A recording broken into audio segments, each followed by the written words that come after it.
Live in 3, 2, 1. And we're live. Hi, everyone. Welcome back to the public Wednesday open evenings at the Institute of Astronomy. It's really good to be back for a new season. Obviously, things are still happening remotely rather than face-to-face, but we hope, and crossing our fingers very hard, that we're going to be getting back to some face-to-face observing in the not too distant future. All the information about that is going to be on our website. But for the time being, we're going to be doing these evenings remotely as we did last year, with exactly the same format here on YouTube. So we're going to have a talk from one of our excellent researchers, and then if the clouds allow, we're going to go to some stargazing afterwards. Unfortunately, it's a slightly inauspicious start to the season. The clouds have not allowed us to do stargazing this week, but no fear, we have an excellent speaker who's going to kind of entertain us in the meantime. So I'm here with new IOA postdoc, Dr. Vanessa López-Barquero, who's going to be telling us all about cosmic rays and the way that cosmic rays are messengers from the universe. So without further ado, over to you. Thank you, Matt. Let me share my screen. Just give me a sec.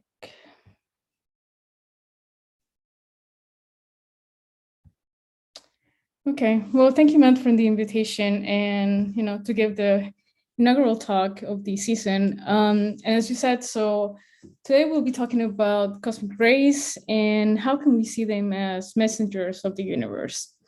So the first thing that I want us to do is to use our imagination and try to imagine what it would be like to be a cosmic ray. I know it sounds a little bit insane, but like let's take a look at what would that be.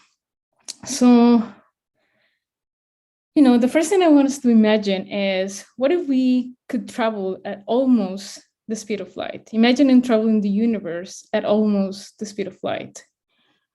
Or imagine that you were born in the middle of the Delta Star. How would that be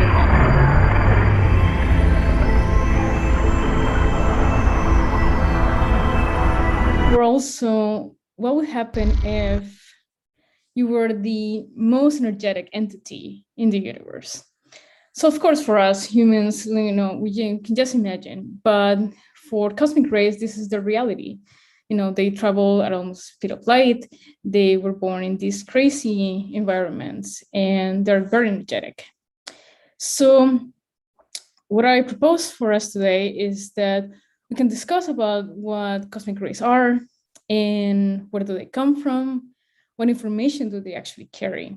And all of these will be in the context of cosmic rays as messengers of the universe. So, the most important question is, so what are these cosmic rays? So when we hear like this word of rays, we usually think about light. So because we're used to like talking about X-rays or UV rays, but in this case, the name cosmic rays is a little bit misleading. So cosmic rays are actually subatomic particles. So if you remember from school, so we have this little cartoon here on this diagram of what like the atom can look like, very cartoonish way. And so we have protons that are here in the nucleus, and then we also have electrons that are surrounding it. So this is, the basic picture of what an atom looks like.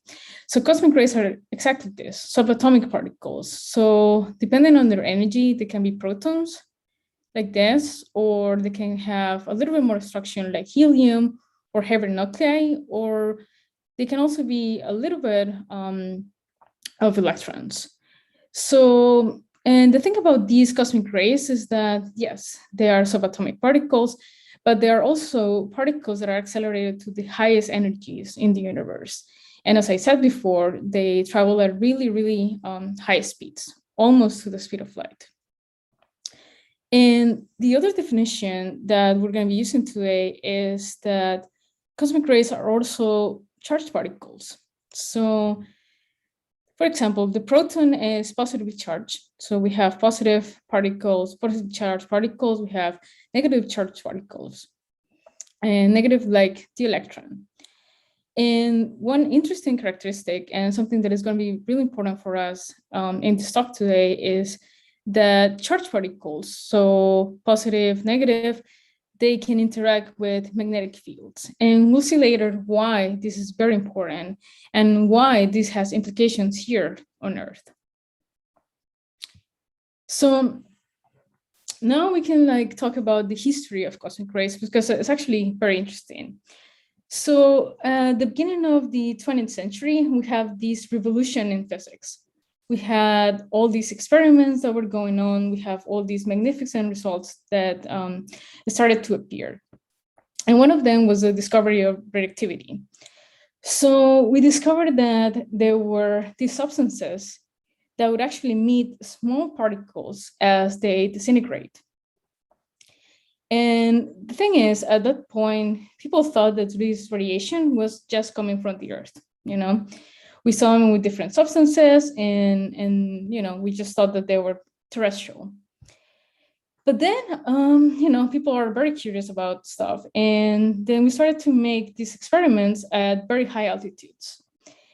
And what they found is that there was still like, you know, very high radiation at high altitudes, which of course, it was not what I was expected, because if the sources were just on the Earth, as you were to go higher and higher in altitude, then the radiation will try to disappear. So Victor Hess, this Austrian physicist, he started to get interested in this problem. And between the years of 1911 and 1912, he started to develop these experiments in a balloon. He started to like make balloon flights and start to measure the radiation there. So one of the times he was in his balloon and he went up to 1,000 meters. And what he saw at 1,000 meters is that, you know, the radiation, as it was expected, it was started to decrease. So, you know, that was the expectation. There was a decrease in the radiation as you go up and up, because you are getting further away from the Earth. But so he was a little bit more curious at that point. And then he was like, what if I, instead of going just up like 1,000 meters, what if I go up to 5,000 meters? So then he took this balloon and then he started to like go up, you know. And at the beginning, yes, he found out that the radiation started to decrease. But at some point, very surprisingly, the radiation stopped decreasing and it started increasing as he went up, you know, completely against what the ideas were at the moment. So when he started to analyze that data, that increase in radiation as he went to like these very, very high altitudes, then he realized that these particles were not coming from Earth, but actually they had a cosmic origin. And this is the beginning of the study of cosmic rays, this cosmic origin of radiation. So now, more than 100 years after Victor Hess's experiments, so we still have a lot of mysteries surrounding cosmic rays. So one of the mysteries is about their origin. Where do they come from? So are they galactic? Are they extragalactic? So that means they come from our galaxy. Do they come from somewhere else? So this is something that we'll explore a little bit later. Also, another of the mysteries is about the propagation. How do they travel? How do they move across the universe, across our galaxy? And another one of the mysteries is how do they arrive at Earth? So when we see them coming to the Earth, they come from all of these different directions, but they don't come in the same way. So we see more cosmic rays in one direction, we see fewer cosmic rays in other directions. So this is something that's still a mystery. So we'll try to like explore these three ideas in the next part of the talk. So the first mystery that I mentioned, it was about their origin. And when we talk about cosmic rays and their origin, is the places that they are accelerated, the places that they're being given these very, very high energy. So the closest origin to us, at least for cosmic rays that have this astrophysical origin, is the sun. We have cosmic rays coming from the sun, And the idea here is that the sun has internal processes that give these particles a lot of energy, and then we can see them here in our detectors. The other place of origin, it could be that they are galactic. They come from our own galaxy. And the perfect way that they can get to these very high energies is when a star, a very massive star, dies. It's called a supernova remnant. And the way that I like to describe it is kind of like a surfer on a wave. So in this case, when the star dies, or when you have the supernova remnant, it produces a shock, it produces a wave, and these will accelerate particles, kind of like in a similar way that the surfer gets accelerated. But also, we can also have very extreme environments where these cosmic rays are coming from. So for example, we can have black holes that will accelerate cosmic rays, or even more extreme, colliding galaxies. Can you imagine like two galaxies colliding? And this is super energetic process. And so these very extreme, very diverse places are where cosmic rays come from. And then we'll see later why, we call them messengers, because take a look at how diverse they can come. The other mystery that I mentioned, it was about their propagation.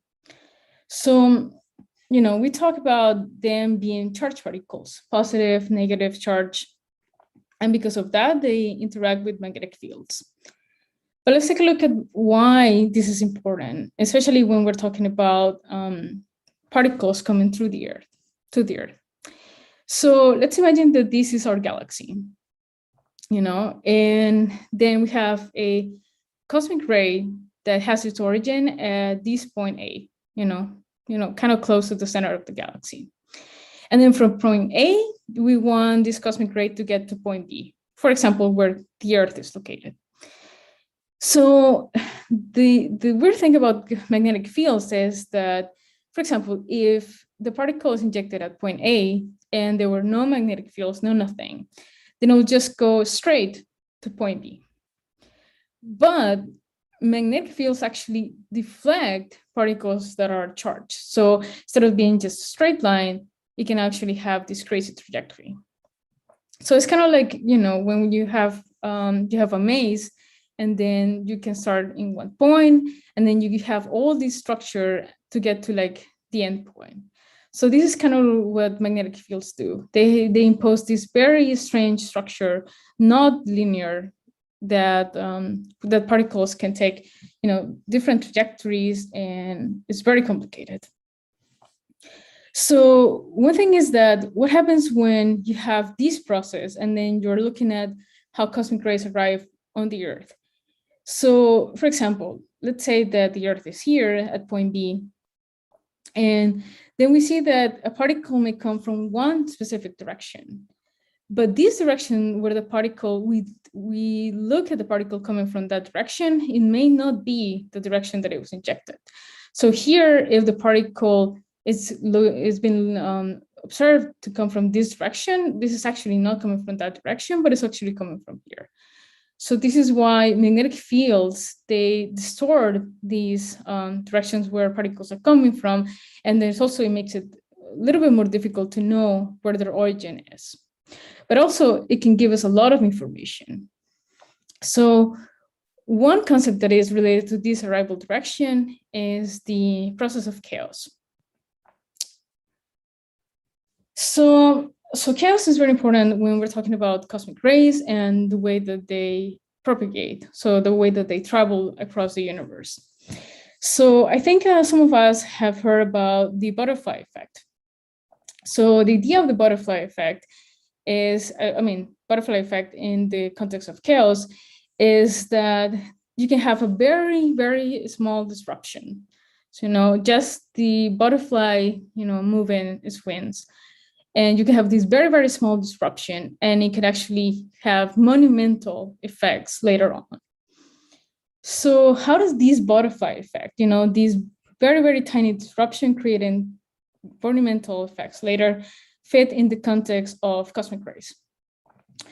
So this is what happens in a non-chaotic and in a chaotic system. So imagine that these two little circles here represent cosmic rays. So for a non-chaotic system, what happens is that, if two particles start together very, very close in a non-chaotic system, they will end up together very, very close, no matter what time and how much time has passed. But in the case of a chaotic system, that's not the case at all. So two particles can start very, very close to each other, so they have their origin point very, very close to each other. And then as they started to move, as they started to travel across the different system, in this case, a chaotic system, then they start to separate and separate and separate. And they do this exponentially. So they grow separate very, very quickly. So as you can imagine, this is going to have a lot of consequences when we're trying to look at the place of origin or how cosmic rays look like. Because, for example, if we take this concept of a chaotic system, very close at the beginning, and then it explodes and it separates very quickly later.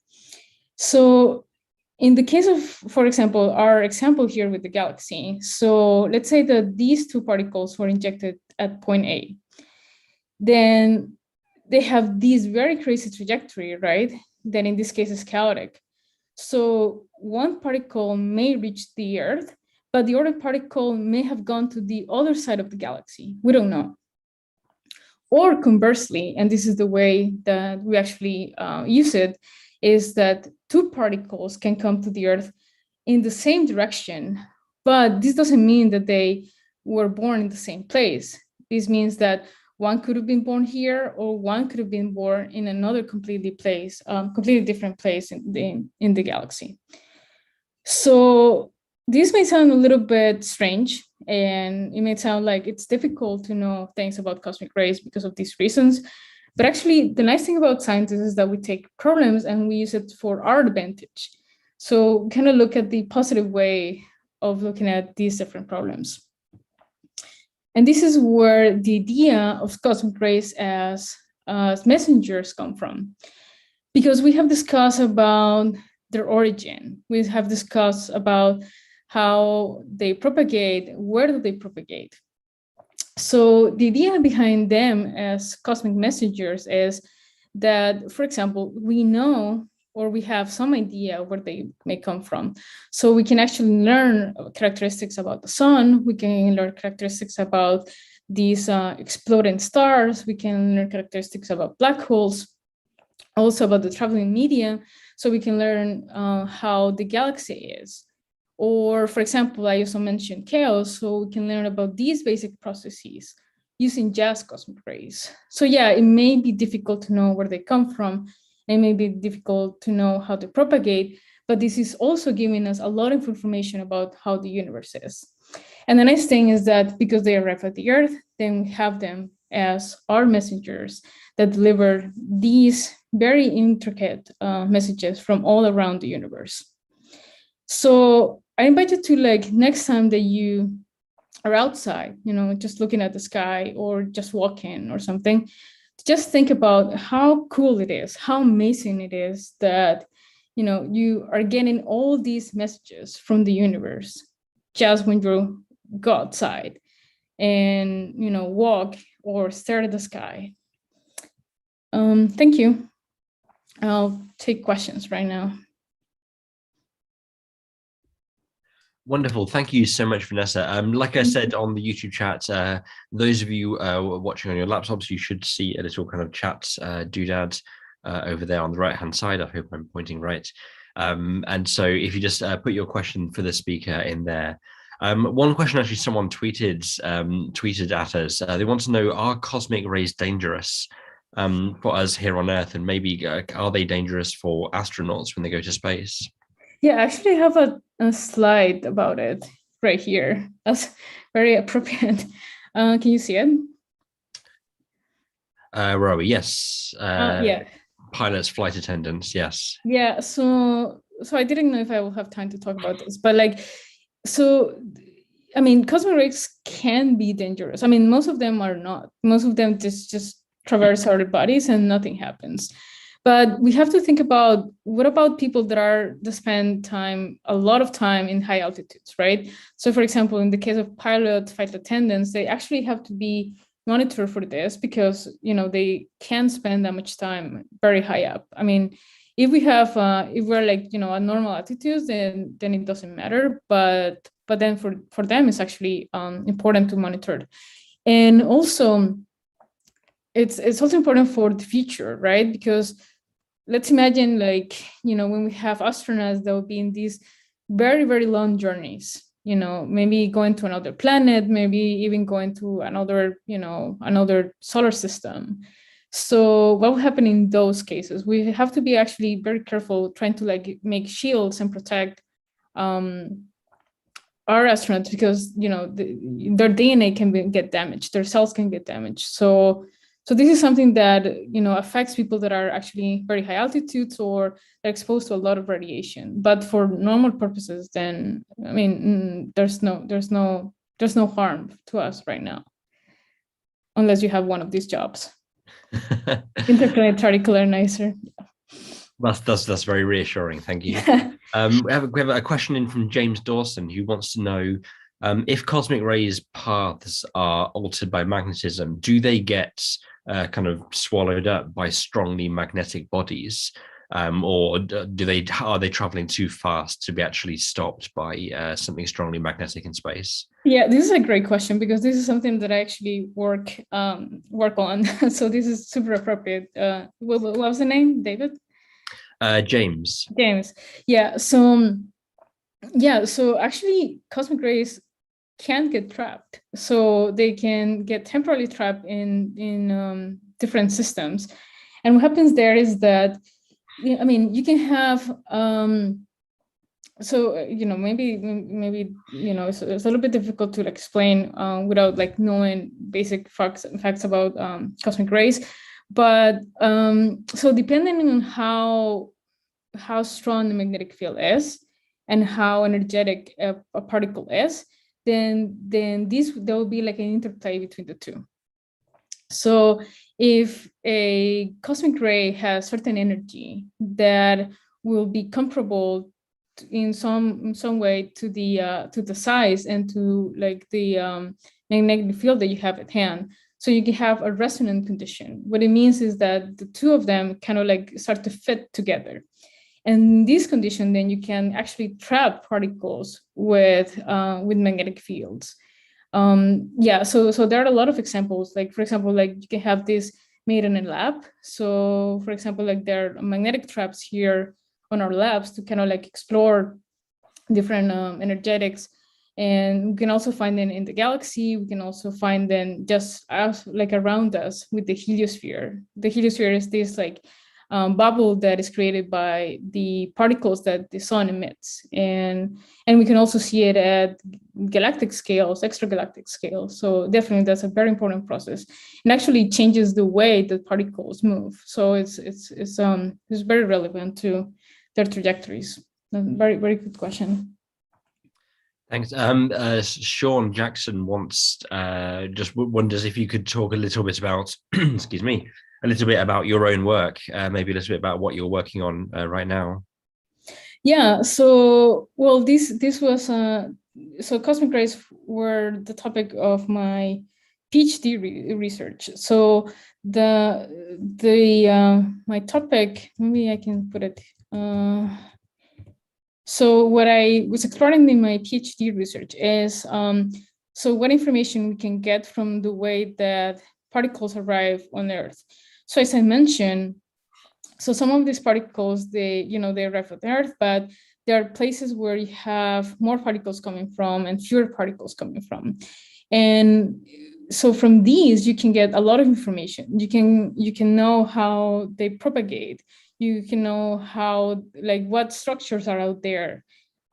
So my idea was to like characterize and the way that particles move across the galaxy, and trying to use these these pieces of information that we have here on the observations, and trying to say, like, for example, like like I mentioned, chaos, right? So how does chaos, like what role does chaos like play when we're talking about how these particles move, and also what different structures, magnetic structures, affect them?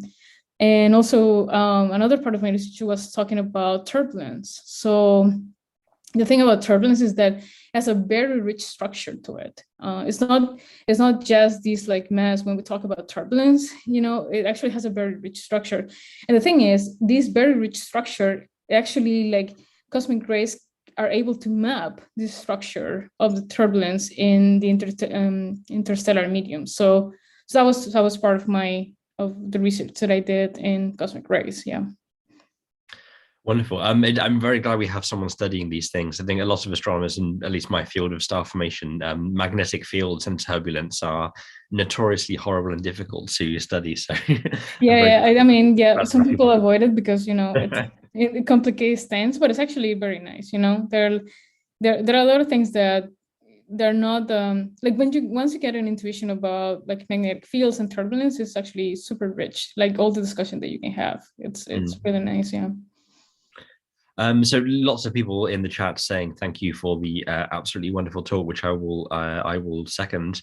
I think maybe final question from Sarah Broadbent. Use this term radiation. What do we mean in physics when we talk about radiation? Oh, this is a good question. So I think different people mean different things sometimes when they talk about radiation. I'll say radiation can just mean, there's an influx of particles. That's something that we can say. So this influx of particles, in this case, in the case that I'm talking about, this is the radiation that I'm talking about. These particles that are accelerated to like these very high energies. But radiation can also mean that you have photons, you have light coming, so that's also, like when we're talking about different different contexts, then radiation in that case will mean an influx of particles, but in this case the particles will be photons, and then there will be light. So I think it's an umbrella kind of term that can mean different things depending on the context that you're dealing with. So yeah, a very good question. Well, there's a couple more questions coming through, if that's okay with you. Yeah, go ahead. So Manmahan Panda asks, are there materials that cosmic rays can't pass through that will kind of absorb and block them?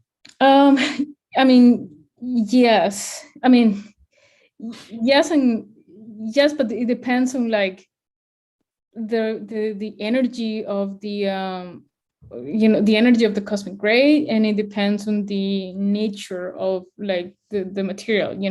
If you have like if you had like a brick of lead that is like 1,000 kilometers, then that can stop something, right? So the idea about these materials is like you need the cosmic ray to interact with the material so that it can be stopped, right? So that's basically how a shield works.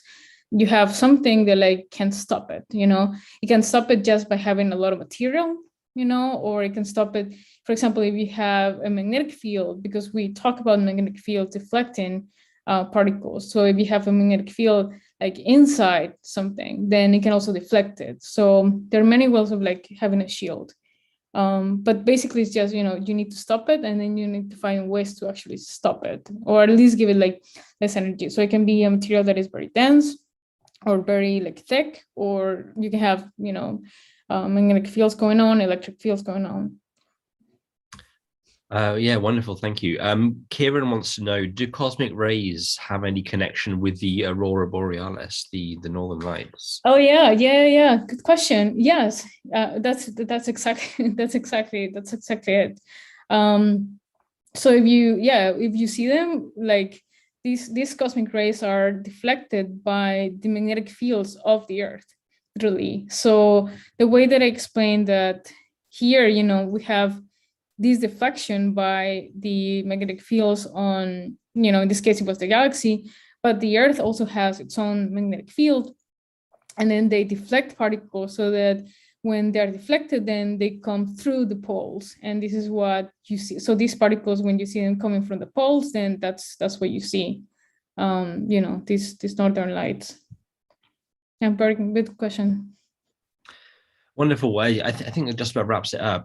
Thank you very much, Dr. Vanessa López-Barquero, for being our first speaker of the season. Really fascinating talk. Thank you, and I love exploring these kind of frontiers of astronomy, where even the question of where are these things coming from is kind of a mystery. So yes, really wonderful stuff. Thank you, and thank you everyone at home for watching. It's been really nice kind of seeing on the chat where you are all from, and thank you for asking good questions. All the way through this season, at least for the time being, we're going to be doing these on YouTube. We're going to be back next week with a talk by IOA astronomer Jessica Wrigley, all about dust in the habitable zone of solar systems. So see you this time next week.